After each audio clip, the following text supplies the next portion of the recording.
So Bobi Wine yabadde Canada, I think fenna tukimanye ekyo.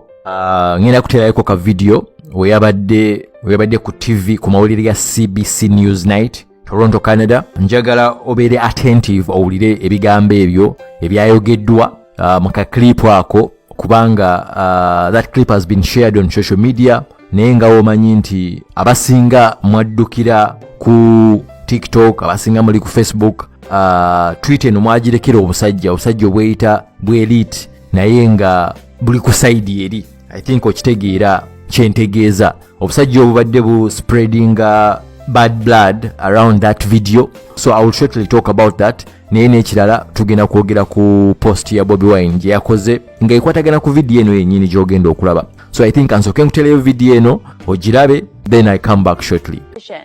This as thousands of people rallied across Canada calling for equal rights for migrant workers. Anam Khan reports.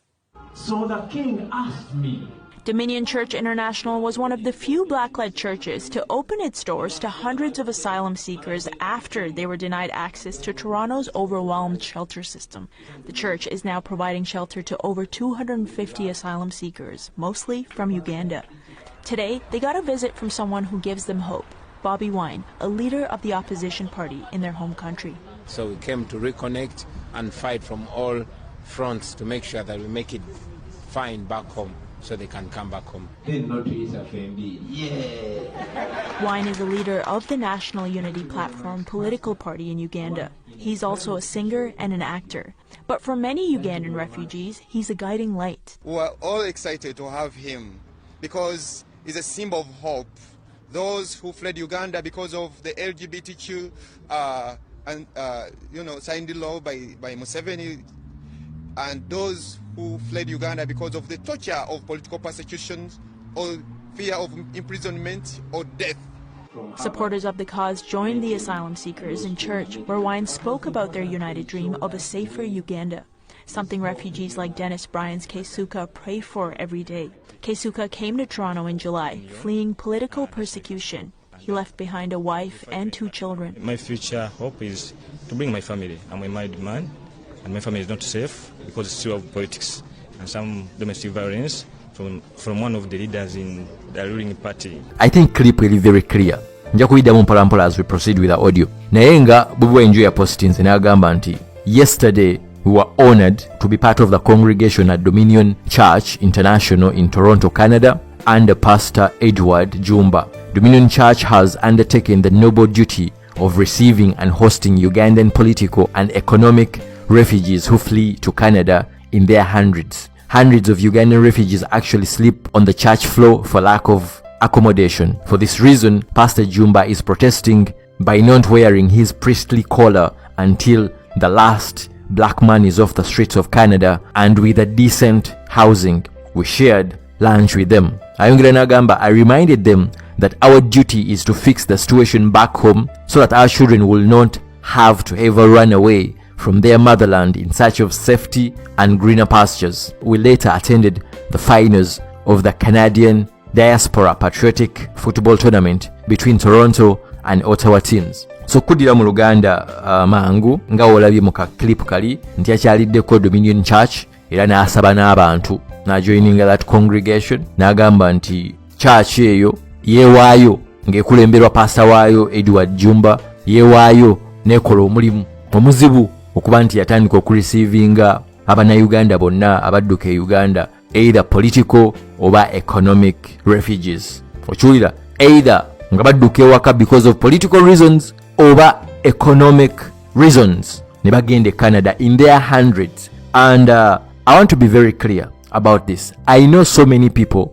have left the country because of political reasons. That is a fact. But it's also a fact that the majority leave Uganda because of economic reasons. Abantu abasinga okuva mu Uganda bagenze mu nsi endala, it's economic reasons. Political gye bali kati abafuluma because of LGBT batono. That's the fact, batono. Naye nga abasinga it's economic reasons. Economic reasons be baliwa be badduka okugenda nga banoonya greener pastures. Nga basinga even be basinga bagamba be politics tebinkwatako, bamala kutuuka mu nsi ezo ne balaba man, ate zino nsinga zakulaakulana nnyo like ne bazuuka obwongo ne bamanya ne bagamba abasajja kye batukoze nedda ne balyoka bategeera corruption kikyekola eggwanga ne balyoka bategeera ebintu ebyo byonna naye ate mulimu n'abagendera nga bafulumira ku economic reasons naye nga n'ebyo ebintu byonna bakola ki nga babimanyi ne mulimu n'abafuluma nga tebabimanyi then waliyo n'abafuluma because of political reasons era nga wengambye ne other reasons naye nga the majority era bwe bwene always nakimentioning the majority is economic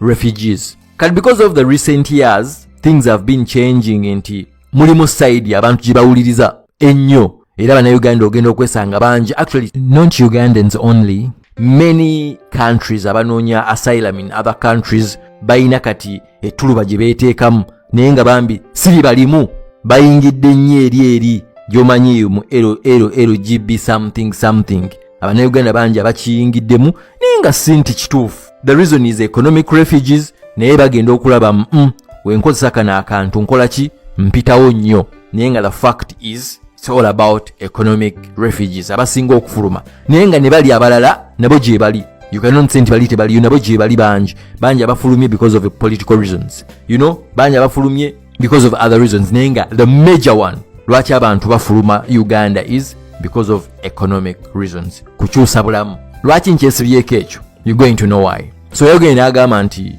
abannayuganda bangi in their hundreds basula mu church basula ku floor ya church tebalina accommodation n'agamba era because of that reasons pastor oyo ali protestinga kyovula tayambala buntu buli ba priest be bambala agamba tajja kuddamu kambala Bobi yakayise priestly collar mpaka nga buli munnayuganda yonna oba the last black man ng'avudde ku streets za Canada ng'afunye decent housing.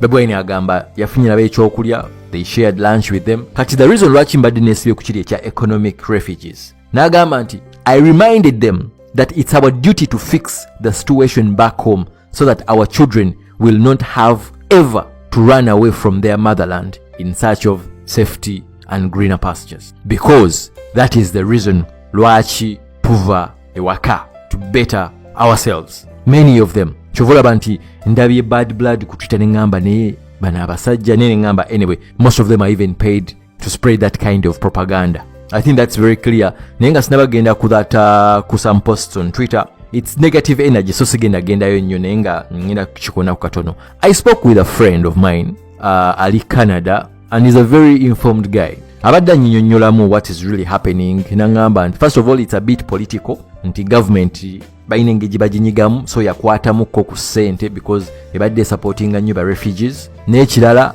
abantu abasinga they just want the bigger cities Vancouver, Toronto, like they just want the bigger cities. N'agamba nti naye in the small cities actually accommodation jeli they can still go there and get accommodation naye abantu abasinga bonna baagala kibuga and you know the reasons lwaki omuntu yenna aba ayagala ekibuga. I think jobs are easy to get and then of course neka pay kaba bit higher. Nina ngamba nti webategeera nti takes time obanga oli Toronto obanga ogenze even other small city takes time to enter the system.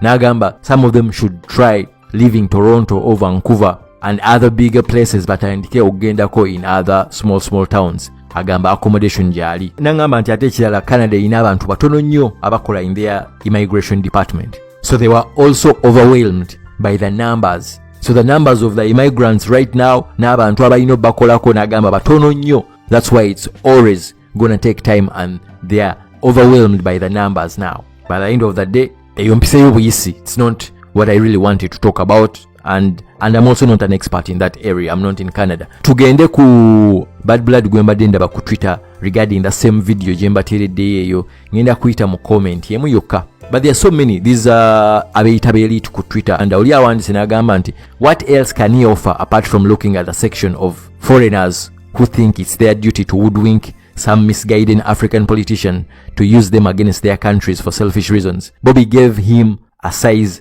that he can't fit in. Misguided African politicians. So how many African politicians betulabye mu church omu? You know these people abayita nti basoma nnyo naye nga nabo bolo comrade abayita brains a monkey. So misguided politicians, right? Mwa abantu bonna bwe beya meetings bameka abamugambako nti bagenda Canada. And how many African politicians betulabye abali mu church omu oba bali ebweru as immigrants? Obona oluzungu tebalutegeera nti bawulidde kiri kye bagambye kyawulidde mukyala kyagambye nti abantu balaba Bobi Wine abantu abali desperate ng'abo in situation gye balimu they seem as hope. And at the same time Bobi Wine naye afuna chance n'ayogera nabo even if this situation improves, even if you guys make it and find the life that you came for, don't forget that ewaka omuliro gukyaliyo naye toyagala mwana wo ataayite mu kino kye mulimu kati. That's the message that he's simply spreading. If you go out of Uganda and you sleep on a church floor for so many, no matter how many days, weeks, months, as a mother, as a father,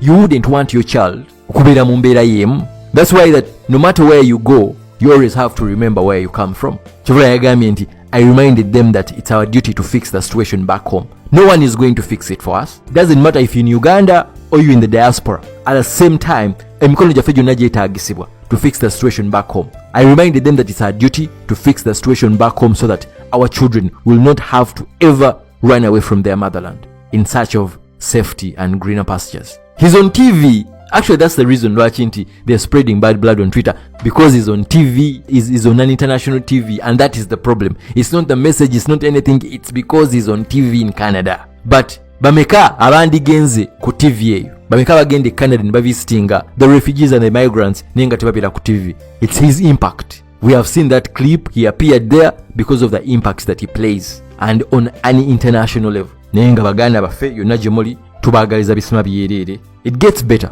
It always gets better. Kuba kulemerako bulemezi. Buli muntu yenna ave Uganda nobako yonna gy'ogenda the first 1, 2, 3 years, it's always not easy. Naye nga kasita olemerako, it always gets better. Tubasabira bisima byerere buli kimu kyanguwe. Baagala nnyo. Peace.